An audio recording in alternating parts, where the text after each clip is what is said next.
Buenas tardes, muchas gracias por la invitación. Vengo en representación del jefe de servicio, que es el doctor Antelo, que lamentablemente no pudo estar acá porque justamente tuvo que ingresar un paciente en ECMO. Bueno. En membrana de oxigenación extracorpórea quieren decir las siglas de ECMO. Y bueno, comenzamos un poco con los hechos históricos.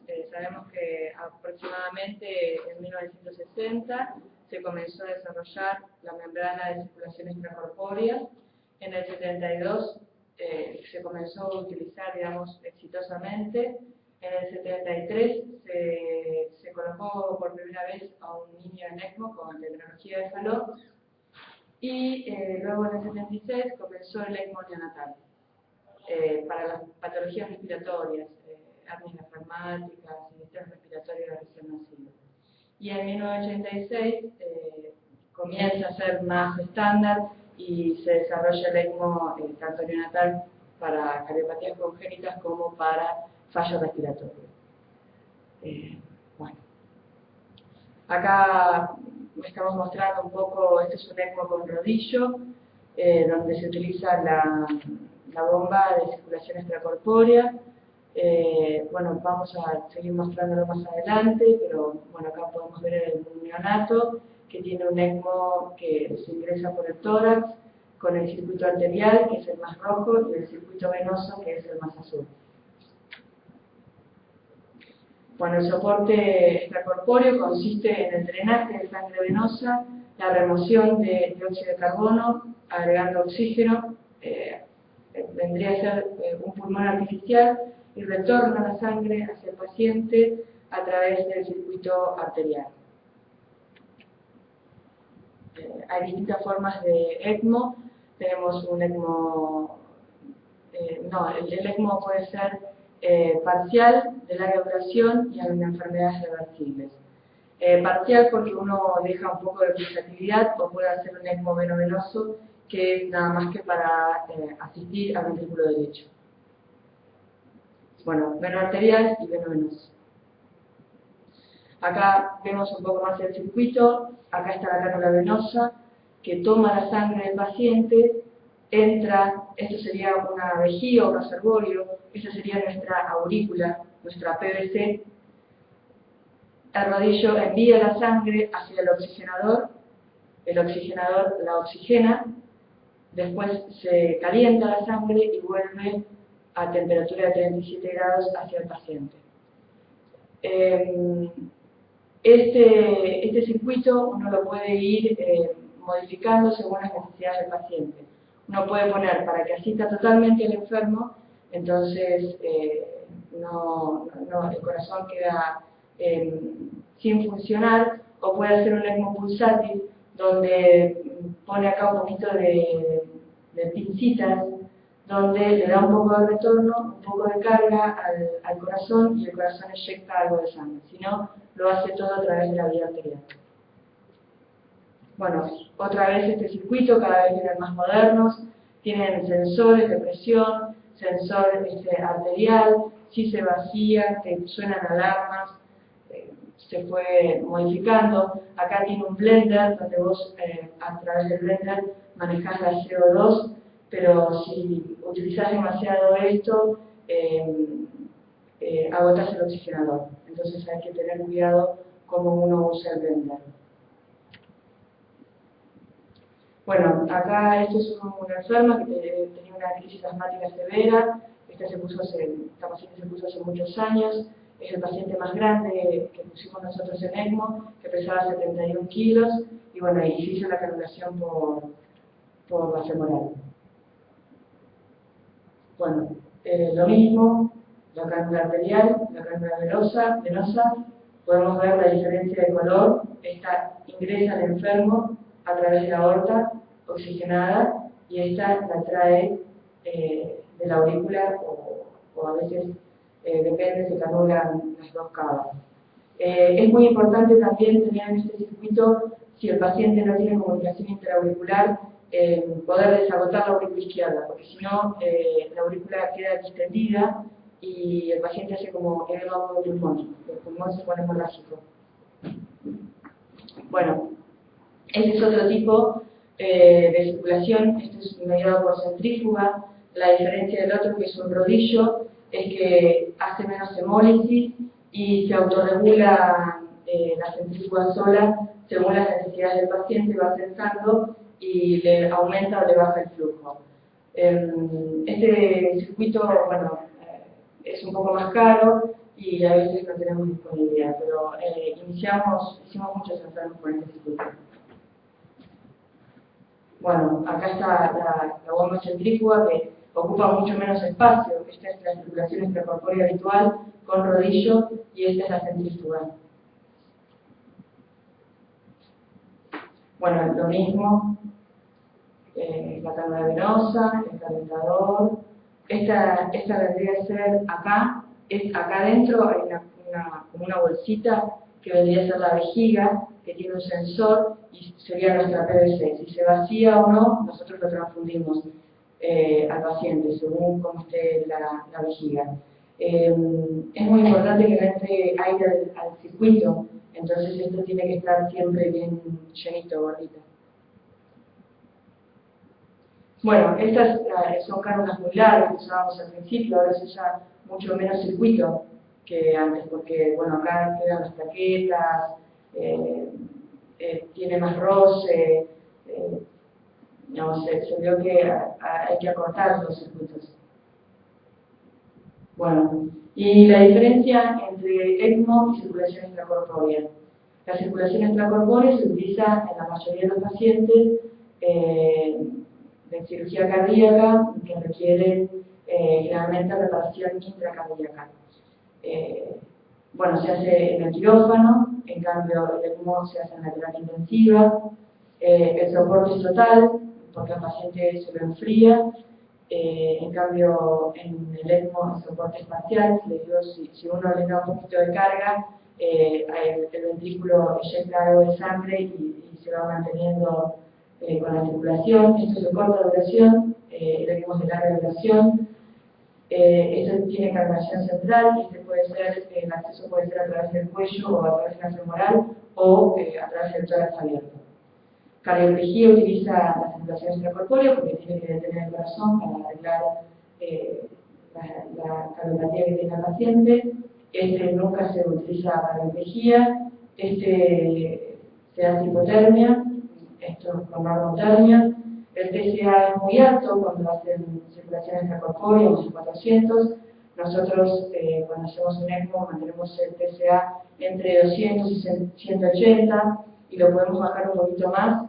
Si lo hacemos con centrífuga a 170 podemos bajar un poquito más el TCA y bueno, necesitamos un hematocito mayor de 30.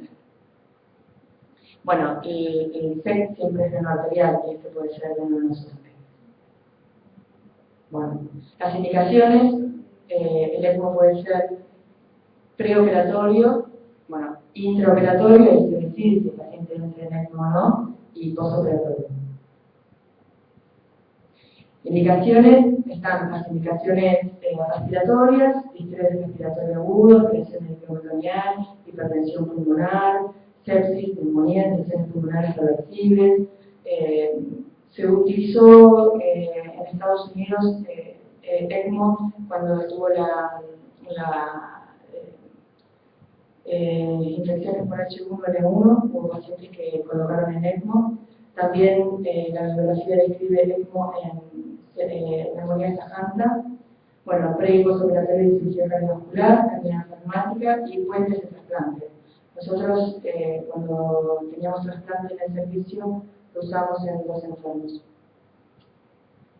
Bueno, y cuando no está indicado el ECMO es cuando el paciente tiene una injuria neurológica de rápida evolución, la enfermedad pulmonar reversible, porque en realidad esto tuviera indicación si uno pudiera hacer trasplante pulmonar, pero como trasplante pulmonar no tenemos, en nuestro medio sería una contraindicación, coagulopatía severa, y cuando la resucitación cardiopulmonar llevó más de una hora.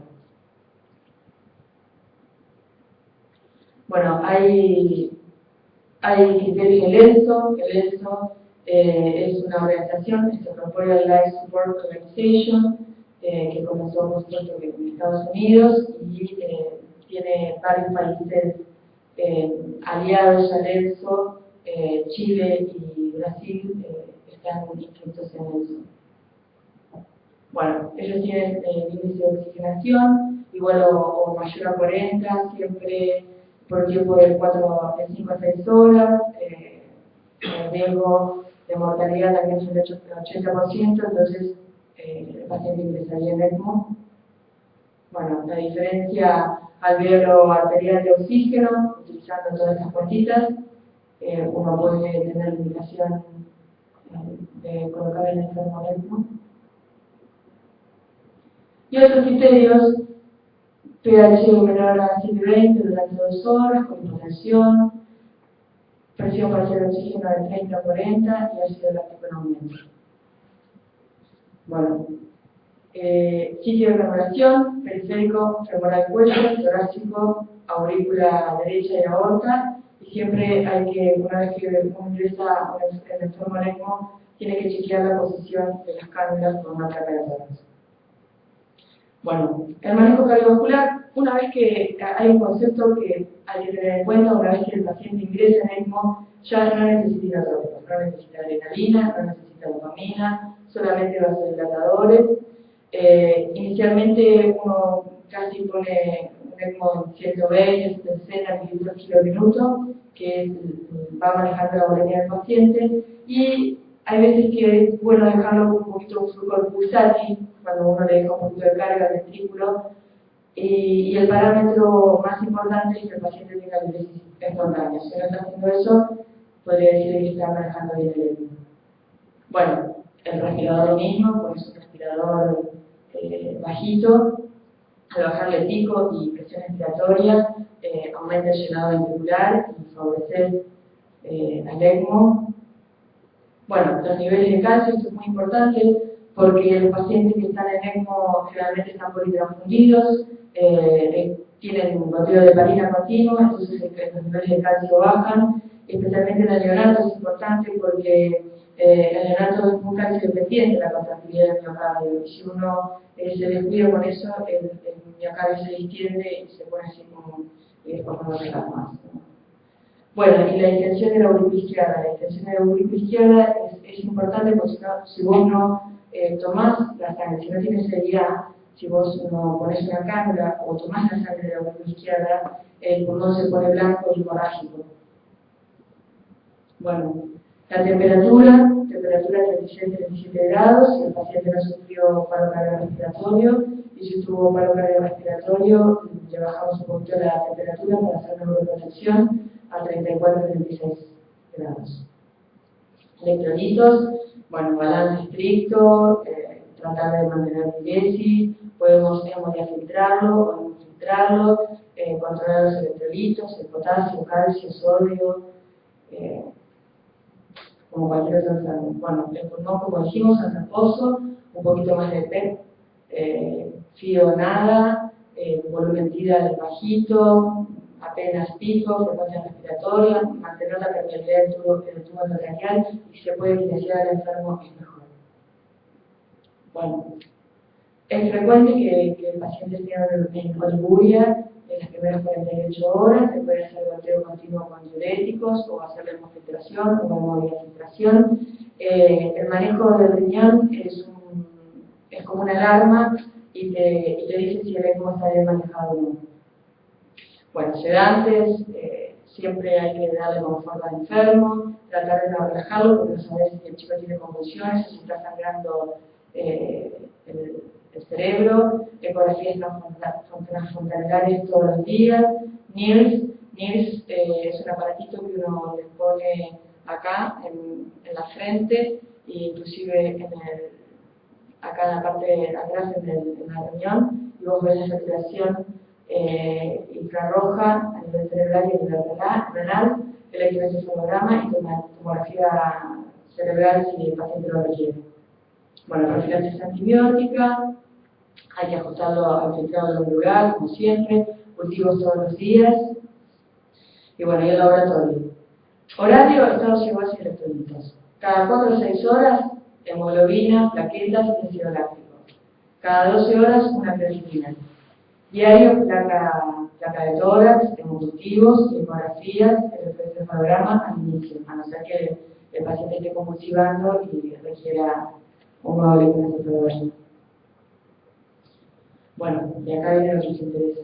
El manejo hematológico, bueno, optimizar los niveles de hemoglobina, recuentos de plaquetas arriba de 100.000, fibrinógeno arriba de 150 miligramos por ciento, y la anticoagulación manteniendo un TSA entre 170 y 200, y las pruebas de coagulación depende, son cada 4 o 8 horas, depende si uno puede mantener ya una anticoagulación aceptable, ya deja de pedirles tanto TSA. Al principio uno pide TSA horario o cada media hora y va titulando el otro de heparina.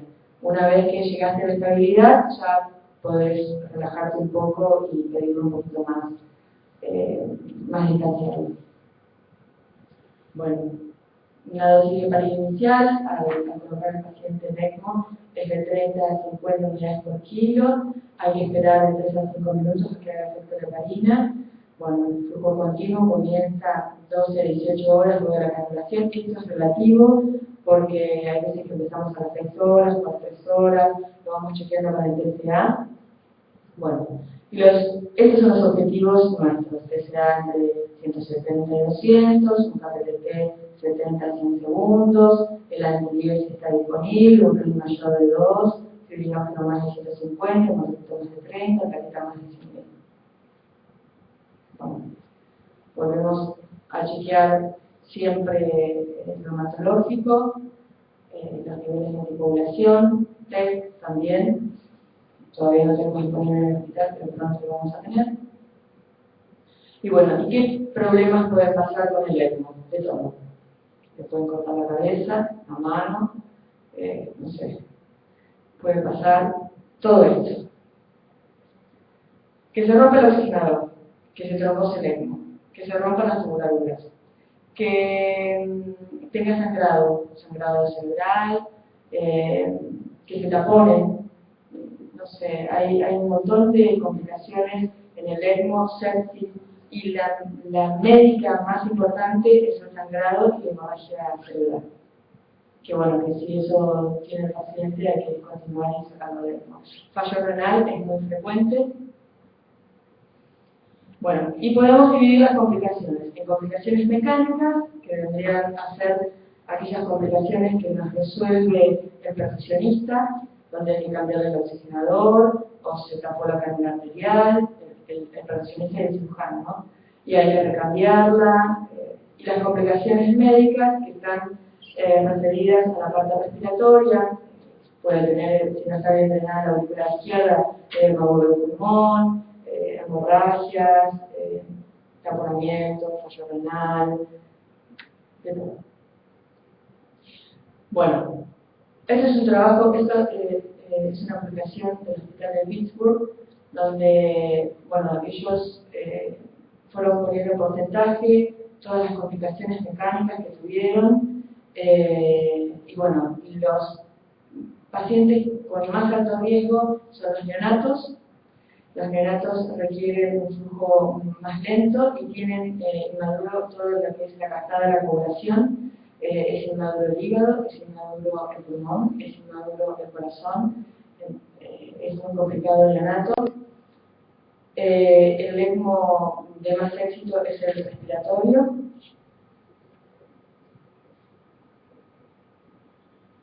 Y la complicación más tenida es la hemorragia cerebral.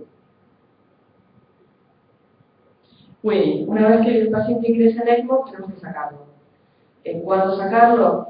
Comenzamos a probar con un winning, empezamos a bajar el nivel de flujo, empezamos a dejar más carga para que se haga un ECMO pulsátil, agregamos inotrópicos y vamos viendo, lo chequeamos con un ecocardiograma, viendo la función cardíaca, a veces que hay que hacerle dosinandán. Lo que pasa es que al hacerle dosinandán no sabes cuánto, al tener el circuito del ECMO, cuánto verdaderamente le llega al enfermo, y se comienzan a plantear las cánulas, y se realiza primero la determinación venosa, después la arterial, y generalmente lleva 6 horas, entre comenzar a sacarlo de ECMO, se chequea mucho el ácido láctico, ver qué pasa cuando el paciente comienza a latir solito, y si tenés un ácido láctico en ascenso, CO2 en ascenso, tenés que subir mucho el respirador, ponerle, qué sé yo, 30 de pico, 6 de PEP, no va. Entonces tenés que volver y dejarlo en el mismo tiempo. Bueno, una vez que el paciente sale de ECMO, controles ecocardiográficos, la función ventricular, con el tratar de extensión del VI, la boca izquierda, insuficiencias valvulares, derrame pericárdico, residuo quirúrgico, aunque parezca mentira, cuando verdaderamente se llena el corazón y comienza a inyectar la sangre, podés valorar mejor el residuo quirúrgico que cuando el paciente está totalmente asistido por ECMO. Y la parte respiratoria con las curvas de distensibilidad del respirador. Bueno, nuestra experiencia comenzó en octubre del 2003 a octubre del 2013. En todo este tiempo, en el Hospital de Niños se operaron 5.250 cirugías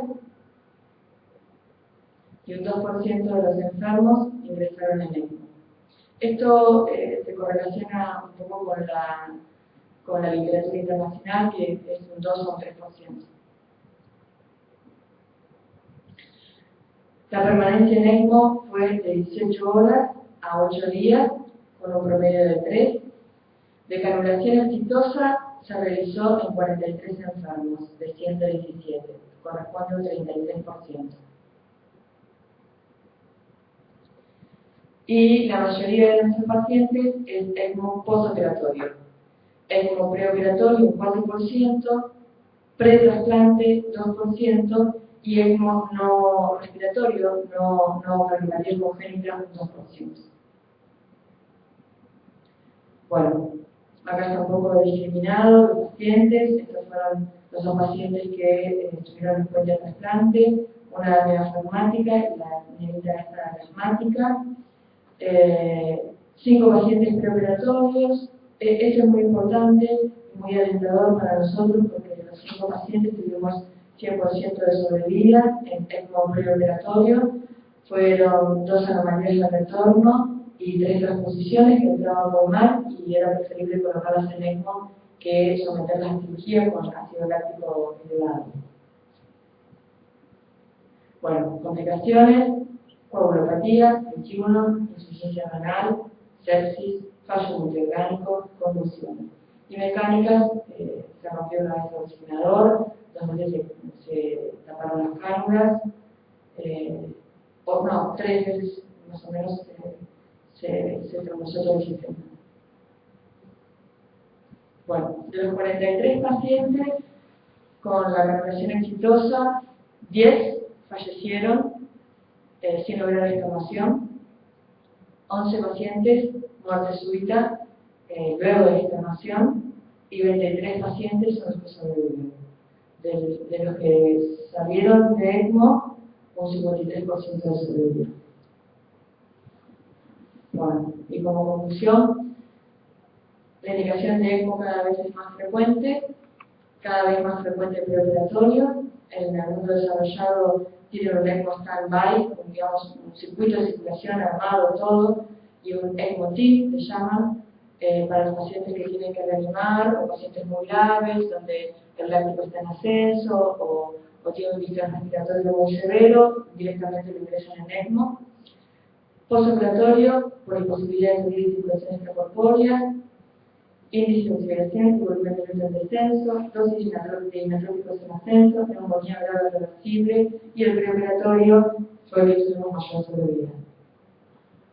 Bueno, este es un trabajo que se realizó en el Children's de Boston, donde está el doctor Pedro Benito, pionero en ECMO, que comenzó en Pittsburgh. Como verán, nosotros tuvimos 117 enfermos, ellos tienen 172 pacientes, incluyeron en el estudio, 180 tuvieron la RCP y 172 lograron colocarse en ECMO.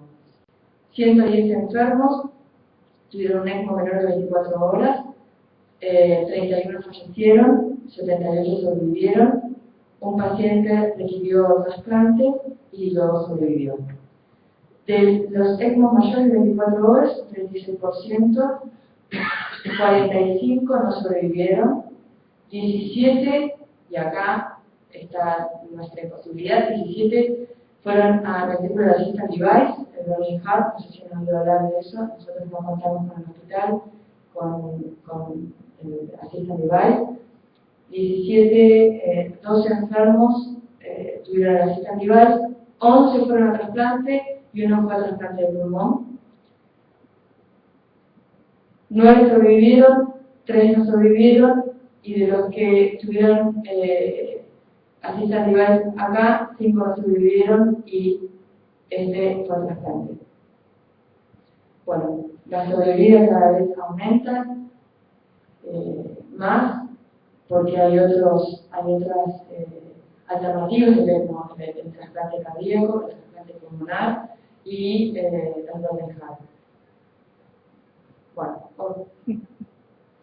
Bueno, recordemos, cánula arterial, cánula venosa, acá está el paciente sedado, bien perfundido, posadito.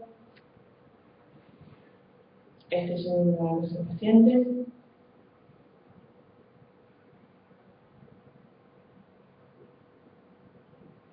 Bueno, gracias.